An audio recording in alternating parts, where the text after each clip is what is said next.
Fala pessoal, bem-vindo a mais um vídeo aqui do Caindo na Terra. O meu nome é Tom Loureiro e hoje vamos falar de Late Night with the Devil, que aqui no Brasil ficou conhecido como Entrevista com o Demônio. Filme de 2024, dirigido pelos irmãos Colin e Cameron Cairns.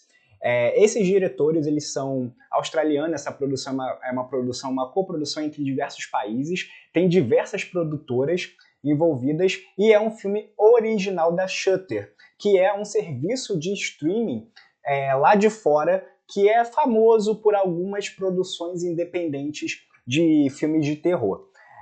No elenco, a gente tem o David Dastmalchian, acho que é assim que fala o sobrenome dele, que você já deve ter conhecido esse rosto em algum lugar. Ele é aquele coadjuvante de luxo, né? Ele faz vários filmes famosos, mas sempre o coadjuvante. Esse é o primeiro filme que eu vejo, pelo menos, que ele é o protagonista. Você deve conhecer ele pelo Esquadrão Suicida, do James Gunn. Ele é o Homem Bolinha, né? E no elenco, a gente também tem o Ian Bliss, que você também já deve ter visto ele em algum filme, porque ele também é rostinho carimbado nos filmes, é coadjuvante de luxo também, e você já deve conhecê-lo pelos filmes do Matrix, que ele também aparece ali como coadjuvante. Esse filme, ele tem uma proposta de found footage, mas é uma proposta um pouco diferente, porque ele se passa como se a gente estivesse assistindo a um programa de TV, um talk show dos anos 70. Essa ideia, por si só, já é maravilhosa. Já é uma ideia maravilhosa e a execução do filme é melhor ainda. Como é uma produção independente, claro, ele tem os seus erros, ele tem os seus problemas, vários problemas que esse filme tem, porém, ele também tem todos os méritos. Para mim, até o momento, esse é o melhor filme de terror do ano. Aqui no Brasil tá para lançar no próximo dia 4, porém lá fora já estreou, já tem uns 2 ou 3 meses. E é um filmaço, eu achei um filmaço. Ficou automaticamente, talvez, no meu top 20 de melhores filmes de terror que eu já vi. Talvez tenha ficado por aí no top 20. É um filme que tem uma produção muito bem feita, tem uma polêmica envolvendo IA, porque as cartelas do filme foram feitas em IA, mas isso é bem pouco, não me incomoda. E tem algumas coisas nesse filme que são ouro. Ele rejuvenesce o gênero, tanto de found footage, quanto o gênero de possessão demoníaca, que já estava desgastado ao extremo. E esse filme ele traz algo novo, algo inovador, que é você mostrar como se fosse num programa ao vivo. Até o momento. Teve um filme nos anos 90 que fez um pouco isso, né? A gente não vai entrar nesse filme, mas aqui é uma ideia muito melhor desenvolvida. Então, é um filmaço, eu achei um filmaço. Ele não é perfeito, tá, pessoal? Ele tem alguns problemas, como, por exemplo, o CGI. Ele abusa muito nos efeitos visuais, abusa muito no CGI, então isso acaba sendo um problema, um grande problema para esse filme, porém, para mim, não estragou a experiência. É um filmaço, vale a pena assistir. Como vai lançar no cinema, eu acho que vale a pena ver no cinema. É um filme com boas atuações, boa direção, que ele emula muito bem. O design de produção também é muito bom, que ele emula muito bem ali os anos 70. A direção é muito boa, porque a direção é exatamente do jeito que era um programa de talk show dos anos 70. E a atuação, principalmente do protagonista, é maravilhosa. O filme ele começa com um mini documentário ali no início, contextualizando a gente de como a TV era nos anos 70, que era sensacionalismo, era muita notícia, porque o americano estava desacreditado com tanta violência, então a TV veio com essa nova proposta de entretenimento nos anos 70, que foi ali que foi o boom dos talk shows, né? E a gente é apresentado ao Jack Delroy, que é o apresentador desse talk show, que é um talk show muito bem conceituado lá na trama. Ele ficou famoso, é um bom talk show, bem conceituado, porém, ele não consegue alcançar a liderança, né? Ele nunca é o primeiro lugar, ele é sempre o segundo lugar nos talk shows, né? Aí a gente tem nesse mini documentário flashes do programa que a gente vê que ele mistura um pouco, é meio Danilo Gentili, né? É um pouco Danilo Gentili o programa dele, porque mistura esquetes de humor com talk show, é meio um Saturday Night Live ali, né? E a gente vê que tem ali a disputa por audiência, né? Por um talk show, eles inclusive colocam talk shows reais da época, né? Para disputar a audiência com o Jack. E a gente vê um pouco da vida pessoal dele nesse mini documentário do início do filme. Que a gente vê que ele tem uma esposa chamada de Minnie, né? É um apelido carinhoso. E ele ama essa esposa de uma forma incondicional, é um amor absurdo nessa esposa. Só que a esposa, ela tá com câncer, né? E tem esse programa que foi a maior audiência do programa até então, que é quando ele entrevista a sua própria esposa com câncer.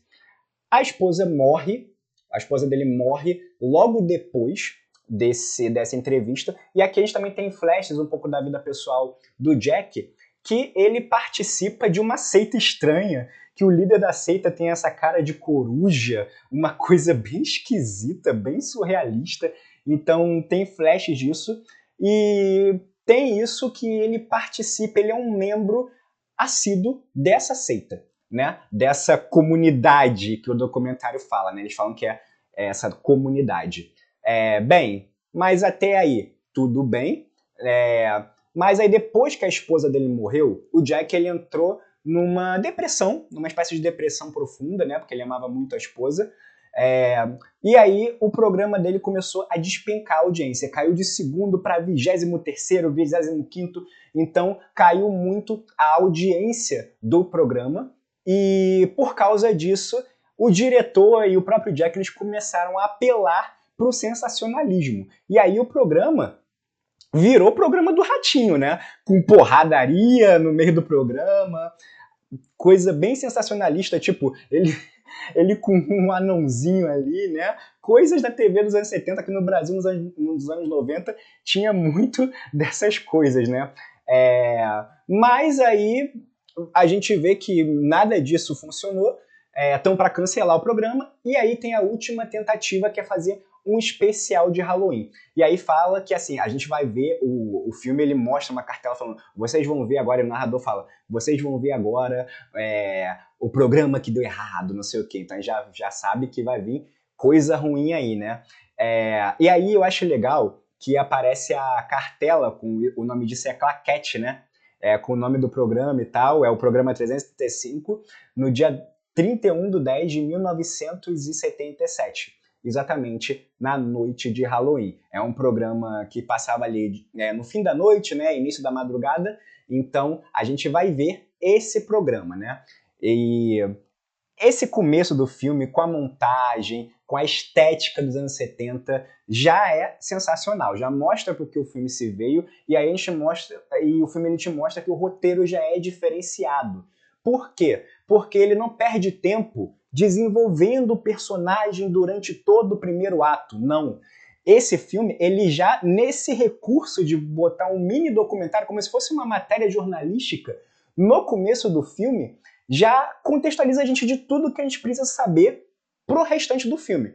O lance da seita, o lance do programa dele, o lance da esposa, tudo isso é pincelado na forma de reportagem nesse início do filme, de uma forma bem sutil e sensacional. E aí nessa cartela mostra que a gente vai ver o programa e algumas cenas de bastidores também que ocorreu ali entre os comerciais do programa, beleza? E aí começa o programa, a gente vê que é um especial de Halloween, né? A gente também é apresentado ali com mais detalhes ao assistente dele, que é como se fosse o Sombra ali do programa do Ratinho, né? Que ele é o assistente, tá ali fantasiado também, tudo temático de Halloween. E aí vem a primeira atração do programa, que é um cara chamado Crystal. Os nomes desse filme são sensacionais, o nome do cara é Crystal. E ele é como se fosse um médium, né? Ele consegue sentir presenças, presenças fantasmagóricas, espíritos ali. Aí tem até uma coisa legal, porque mostra que ele pode ser um charlatão, que ele fica tentando adivinhar, aí até, ele fica falando assim, tem alguém com o nome de tal aqui, tem alguém e tal, até alguém falar, eu, pra mostrar que ele é um charlatão, só que aí ele sente uma presença forte. E aí ele fica, nossa, não sei o quê, meu Deus e tal. E aí a gente já fica meio cabreiro, já fica, será que é real? Será que não é real? O que será que aconteceu aqui? Então, e vamos pro comercial. Quando vai pro comercial, ele já tá passando mal, já tá louco e tal, e aí a gente vê os bastidores no comercial, que aí muda a razão de aspecto do filme, fica em preto e branco e tal. Aí é uma coisa que você pode criticar do filme, que, né, como vai ter alguém filmando os bastidores do programa assim, né? Mas aí é suspensão de descrença pra né, dar um pouco de contexto da história, né? E aí a gente mostra, né, nesse comercial, o produtor do programa, né, falando que o programa tá indo muito bem e tal, né, que ele quer audiência, né? O negócio dele é a audiência.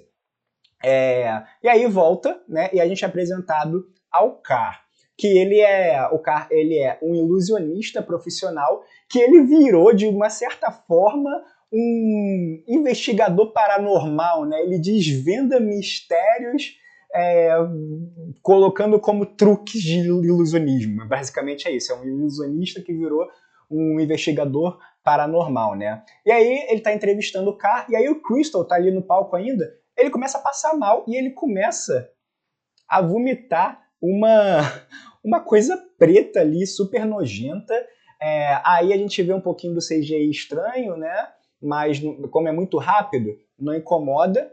E aí ele sai, vai para os comerciais do programa e tal. É legal que mostra a maquiadora maquiando ele. E o Kai, ele fala assim, não, isso aí não...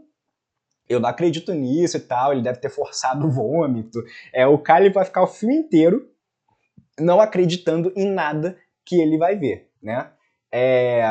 E aí volta pro programa, e aí o Jack, ele fala que vai mostrar ali umas cenas fortes e tal de uma seita satânica. E a gente vê que é a seita do Diabo. É muito legal que o nome dele é Diabo, só que não tem o I, é o D, aí tem um apóstrofo e Iabo. É muito bom esses nomes aqui desse filme, né? E a gente vê que ele tem essa seita, né, que eles querem dominar o mundo, ou whatever, e nessa seita ele tá sacrificando pessoas e tal, é numa cabana, etc. E a gente vê essa adaga, né, que essa adaga também vai ser importante pro andar da trama, e só que dá merda. Pega fogo, ele vai fazer uma seita ali, do nada, pega fogo, todo mundo morre, inclusive o Diabo, todo mundo morre, só que tem uma sobrevivente. Uma única sobrevivente desse incêndio, que foi uma menina, uma criança. E aí, uma doutora, né, uma psicanalista e tal, ela pega essa criança, né, doutora June, o nome dela, e estuda a possível possessão demoníaca que essa criança tem, e escreve um livro. E aí é justamente aí que o Jack chama essa doutora, né? A doutora June pro palco, e também, claro, por que não, a menina Lily, que é supostamente a menina possuída e a única sobrevivente da seita, e também a protagonista do livro que a doutora escreveu, né? E a gente já vê que a menina é muito estranha, a atuação da menina aqui é muito boa, porque o tempo inteiro ela fica encarando a câmera, né? Ela fala encarando a câmera, ela não fala diretamente olhando para o rosto do entrevistador, né? Ela olha para a câmera com esse olhar bizarro. Então é algo muito bom da atuação da menina. Vai pro comercial e aí a gente vê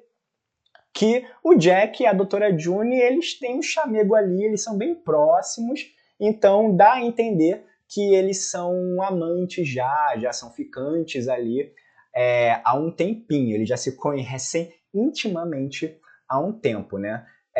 E aí, nesse comercial, a gente também recebe a notícia que o Crystal, né, ele foi levado às pressas para o hospital, mas no caminho ele morreu. O produtor, ele informa isso. E aí todo mundo fica cagado, né? A gente vê esse cara que ele é tipo o assistente de direção, né, do programa, e aí ele já tá todo cagado. Ele fala, vai dar merda isso, cara, vai dar merda, tá mexendo com coisa que não deve. Então a gente já vê que tá todo mundo cagado, né, referente a esse programa.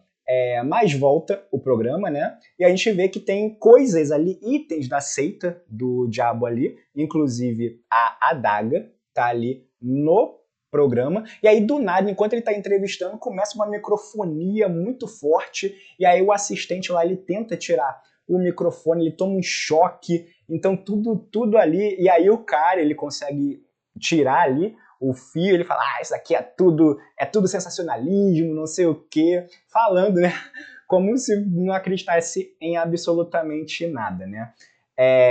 E aí, ele começa a entrevistar, né, a doutora e a Lily, e a doutora fala que dá pra chamar o demônio, né, chamar o demônio pro corpo da Lily, que o demônio tá dentro do corpo da Lily, e dá pra chamar. E aí, vem aquela comoção, né, vocês querem ver isso? Tudo pela audiência. Queremos ver o demônio. A doutora não gosta, porque fala, porra, isso é perigoso. Mas aí vão pro comercial, eles discutem ali nos bastidores, mas aí volta e a gente vê que a Lily tá presa na cadeira, né? A garotinha ali não entendendo nada, e mudou a iluminação do programa para ficar mais dark e tal. E aí começa a chamar o demônio, né? A doutora começa a chamar ali o demônio numa técnica louca dela lá, né? E aí o demônio, claro, aparece. E isso é legal porque a menina, e outro mérito ali da atuação da menina, né, é que a menina começa a mudar o rosto. A gente vê, né, que ela muda o rosto ali. E o demônio aqui é o demônio clássico, né? É o demônio debochado. É o demônio que ele debocha, e aí o demônio olha pro Jack assim e fala assim, sua esposa, aquela vagabunda. Então, coisas assim, né? Um demônio bem debochado. E a cadeira começa a levitar, coisas assim. E aí começa a dar merda, assim, coisas técnicas, começa a flicar a imagem, né? Que a gente está assistindo, começa a dar uns bugs na imagem. E é legal que ali o demônio começa a debochar, começa a surgir umas cicatrizes. E a gente vê por 1 milésimo de segundo ali o rosto do demônio, né? Que o rosto dela muda, da menina muda, até virar o rosto do demônio. A gente vê por 1 milésimo de segundo, bem rapidinho ali, mas dá pra ver que é uma maquiagem mesmo, não é de CGI. É uma maquiagem muito maneira. Não sei se ficasse mais tempo na câmera, se daria pra fazer uma coisa melhor, mas assim, como é um flash de 1 frame, 2 frames no máximo, fica sensacional. Ficou sensacional. E esse flash rápido, esse jequiti rápido do demônio aparecendo. E aí, a doutora, ela traz a Lily de volta, né? E aí todo mundo fica impressionado, nossa senhora e tal, só o K. O K, que é o cara, né, que ele não acredita. Isso é muito praxe nos filmes, né? Normalmente nos filmes tem esse cara que nunca acredita em nada, até ver a merda acontecendo na frente dele.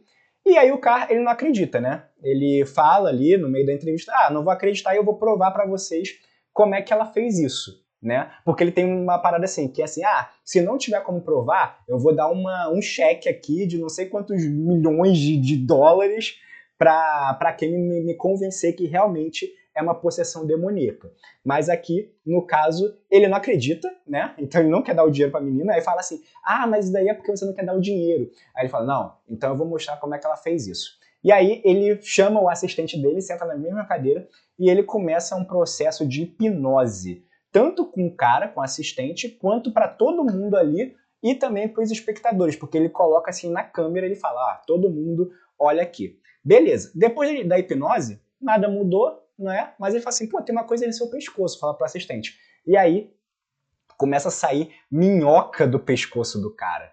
Minhoca do pescoço do cara, porque ele fala que ele tem muito medo de minhoca, de verme, então começa a sair minhoca, começa a sair verme ali do buraco do pescoço dele, e claro, por que não? Começa a sair também do estômago. Essa cena é muito legal, a cena mais gore do filme, né? Tudo em efeito prático. Ele tira assim a minhoca, os vermes do pescoço, depois ele rasga a barriga, e aí cai tudo no chão, minhoca com terra, com verme, com tudo ali no chão caindo. E no final ainda tem um efeito prático muito maneiro, que é uma minhoca gigante saindo do rosto do cara, assim, explodindo o rosto dele, que é um efeito prático muito foda, cara, é muito maneiro esse efeito prático. E aí o cara, ele tenta assim, ó, estala o dedo, não dá certo, ele fala, vai, vai, vai, porque isso aí já é o demônio debochando, porque a gente vê a menininha rindo pra caramba dessa situação, né? Ou seja, era o demônio já, né? E aí ele vai, vai, vai, vai, vai, vai, não sei o quê, e a gente vê que era tudo ilusão. O assistente tá bem, pelo menos por hora, né? E a gente vê ali que é tudo ilusão. Depois disso, a gente vê que, mas como é que aconteceu isso e tal? Pô, eu vi, todo mundo viu. Aí acontece um recurso, né?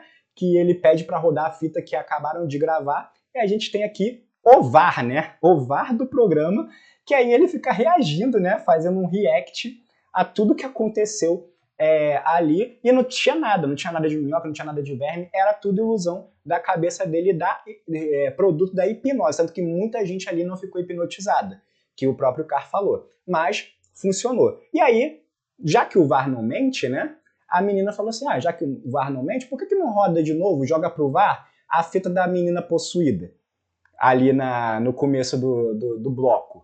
Então vamos fazer isso. E aí realmente mostra que a menina tá possuída e tal e tudo mais. E aí o Jack, ele vê algo estranho ali. E aí ele fala assim, não, volta aí, para a fita, volta aí, volta aí, volta aí. E aí vê o fantasma da esposa dele morta ali, segurando no ombro dele. E é legal que vários momentos do filme, em reflexo no espelho, em coisas assim, aparece o rosto do fantasma da esposa, só que é tão rápido que a gente não percebe. Aí que parou, que frisou, que a gente vê. E aqui tem uma coisa muito legal, que quando corta para ele de novo na imagem, a gente vê uma mão no ombro dele, mas é muito rápido. A gente vê uma mão no ombro dele ali, muito rápido, e isso que é o legal desse filme, que esse filme, ele não apela, ele é um found footage, que ele não apela para jump scare, ele apela para esses pequenos elementos, ele não tem muito jump scare, claro que tem jump scare um, jump scare outro, mas ele não apela para isso,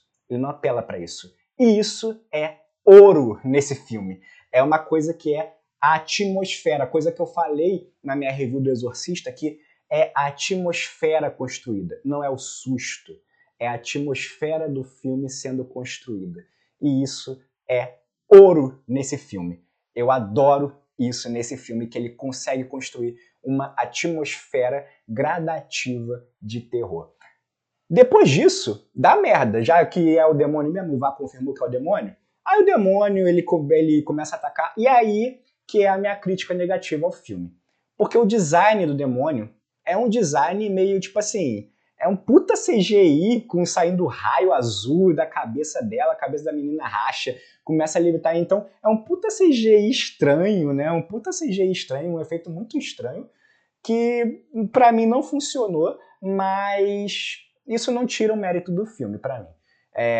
Tira um pouquinho da imersão, me tirou um pouco da imersão do filme, porque o filme estava todo numa pegada realista até então, mas aí agora, e tudo no efeito prático e tal, aí vem esse CGI ali que não combinou, né? Mas é claro que tinha que fazer aquele final, aquele terceiro ato grandioso, né? Coisa de cinema, né? Fazer um terceiro ato grandioso, um terceiro ato super, ultra assustador, de pessoas voando, porque ainda é um filme de possessão demoníaca no final das contas, né? Então tem que ter isso. Então, eu me incomodei bastante com esse final, principalmente, tá? Não com esse final, mas com o efeito do demônio ali na menina. Mas o demônio ataca, né? Ele mata o assistente ali, virando o pescoço dele. Ele mata também a doutora, ele pega o cordão da doutora ali e rasga o pescoço dela, que o cordão tinha o totem que fazia a menina voltar e o demônio sair, ela enforca e corta a garganta assim. E aí tem uma coisa legal, isso daqui é uma coisa legal, que aí é aquele momento em que o Carr, né, que é o investigador paranormal, que ele acredita que realmente é o demônio, e aí ele começa a oferecer dinheiro pro demônio. Ele pega o cheque e fala, não, eu acredito, é você, então toma dinheiro, não sei o quê. E aí, claro, o que o demônio faz? Ele queima o cheque e acaba queimando o Carr também, nesse efeito muito ruim, mas tá valendo, né? E aí, legal que depois dessa merda toda acontecer, a gente pergunta, quem tá filmando isso, né? Pô, todo mundo saiu correndo e o filme mostra que todo mundo saindo correndo, a plateia, todo mundo saindo correndo. Mas aí depois que queima o cara vivo, vai para essa cartela de estamos com problemas técnicos, né? Problemas técnicos é maravilhoso, é sensacional. E aí começa a viagem do filme, a coisa que é o final, que eu vou tentar dar uma explicada aqui no final, que depois disso começa uma viagem, o filme, a imagem do filme muda, fica em alta qualidade, né? Depois disso, também o filme também fica em widescreen, tem isso, né, também. E tem essa viagem toda dele e tal. E aí a gente vê que o Jack ele volta ali nos momentos ali dele, nos momentos do programa que a gente viu na reportagem do começo, né? A gente vê numa entrevista ali que aparece a minhoca gigante ali, que ele começa, aí é tudo filmado assim num plano holandês e tal. Então a gente vê que aquilo dali que a gente está vendo não é mais a filmagem, e sim uma espécie de interpretação, é como se a gente estivesse dentro da cabeça do protagonista nesse momento do filme, porque como a razão de aspecto muda, a imagem muda, a gente entende que isso não é mais o programa, isso já é dentro da cabeça do protagonista, né? E aí a gente vê ele assinando o contrato ali, é legal que parece a ABC ali, a logo, né, que é a UBCTV, ele assinando o contrato, e aí a gente vê logo depois que ele assina o contrato, ele junto com o diabo ali, né, no meio da seita e tal, a gente vê também o pacto acontecendo. E aí, logo depois desse pacto aqui com a coruja, né, que lembra que no começo do filme ele mostrou esse fato, que é um fato que ele era membro dessa seita. Então, aqui mostra que ele fez uma espécie de pacto com esse coruja aí, e aí ele encontra ali a esposa, né, com câncer já, e a esposa falou que está presa ali, que ele precisa libertá-la, né? E como que ele liberta ela? Com a adaga. Então ele pega a adaga do diabo e mata a esposa. Ele dá uma punhalada ali na esposa, né? E depois disso a gente vê, né? Na verdade esse punhal, né? Na verdade não matou a esposa, matou a menina Lily. E a gente vê no último frame do filme todo mundo morto ali e só o Jack vivo. O que eu interpreto desse final? A interpretação é que ele fez um pacto em troca de fama, né? Ele fez esse pacto em troca de fama e por conta desse pacto ele vendeu a alma da esposa pro demônio, né? E aí ele conseguiu a fama, a esposa morreu, só que ele não aceitou a morte da esposa, ficou em depressão e tal, e o demônio veio cobrar dele. Então tem toda essa explicação, a minha interpretação, tem várias interpretações para esse filme, mas a minha interpretação é essa, que ele vendeu a alma da esposa e no final é como se ele estivesse libertando a alma da esposa, né? E em troca disso, em rede nacional, ele mostra um assassinato. Também tem gente que pode interpretar que foi ele mesmo que matou todo mundo ali, que não tinha demônio nenhum, que na verdade ele que pirou por causa da morte da esposa e que matou todo mundo ali. Então tem muito isso nesse filme, tá? E esse foi o Late Night with the Devil. O que você achou do filme? Deixa aqui nos comentários. Deixa seu like, se inscreve no canal se você assistiu o filme e tudo mais. E dê sugestões de filmes aqui para próximos vídeos e etc. Eu vou ficando por aqui. Meu nome é Tom Loureiro e até a próxima.